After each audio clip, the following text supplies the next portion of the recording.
Hey, what's up mga idol? Ayan, good evening po sa inyong lahat. Ayan, gagawa po tayo ngayon mga idol ng ng isang masarap na naman na panghimagas.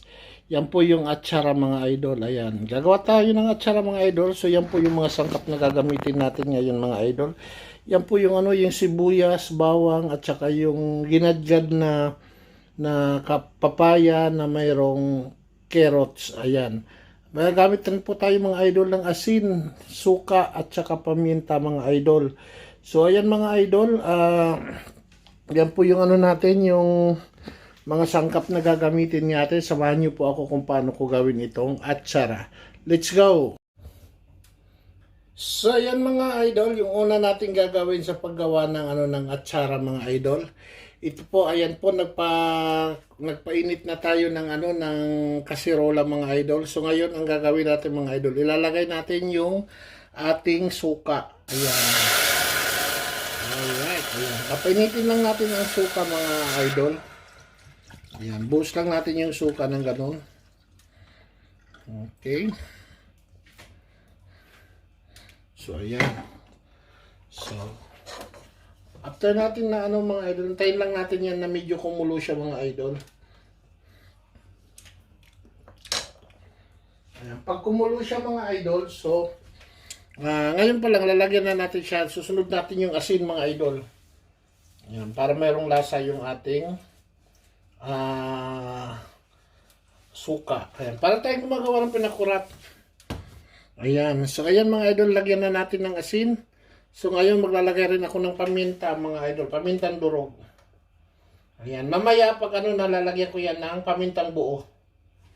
Ayan mga idol. So ayan, ilagay na natin mga idol yung yung asin at saka yung pamintang durog.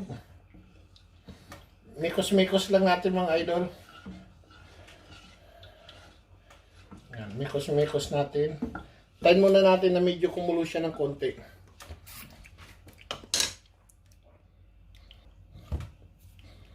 So ayan na mga idol, malapit na siyang kumulo mga idol. Lalagay natin yung ating pamintang buo. Ayan. Right.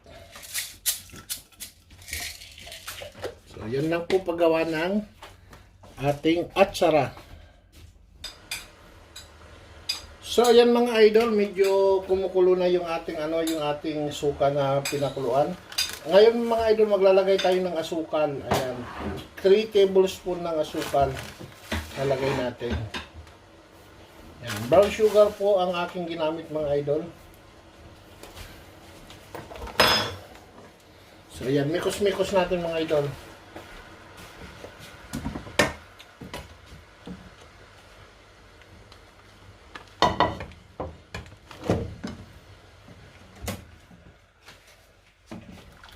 Ayan, mikos-mikos natin konti.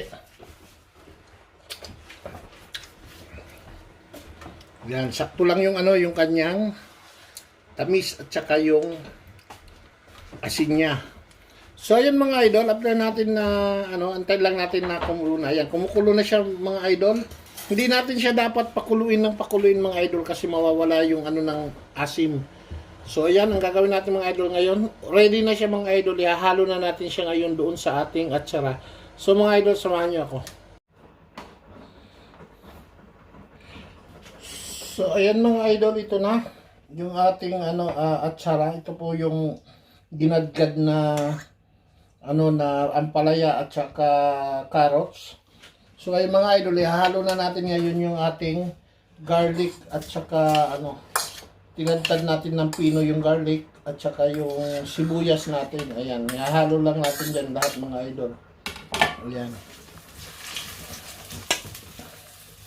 Iba-iba ng style tayo mga idol ng paggawa ng atsara. Pero ito yung paggawa namin ng atsara. Ito po yung style ko na na kung paano ko gawin yung atsara. Ayan, napakasarap nito mga idol.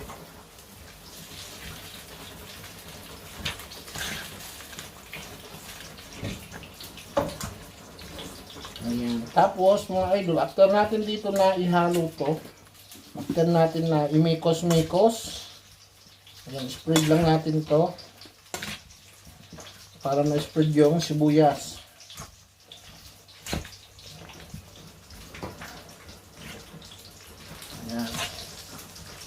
Yan lang mga idol. Oh.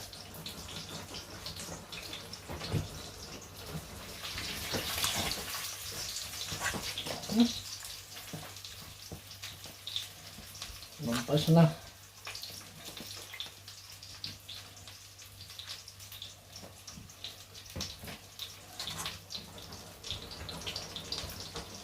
So, ayan na mga idol. After natin yan, ilalagay na natin mga idol yung suka na ating pinakuluan mga idol. Ihahalo na natin siya. Ayan, ito na yung suka na pinakuluan natin. Halo natin siya dyan lahat.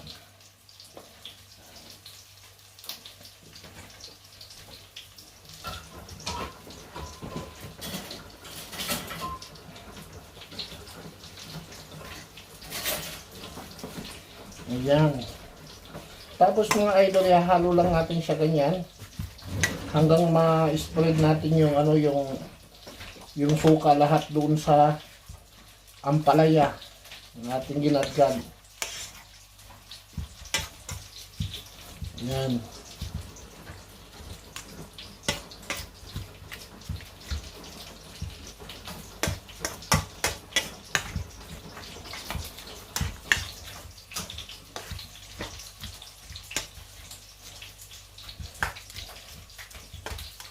So, yan ang mga idol, yun lang.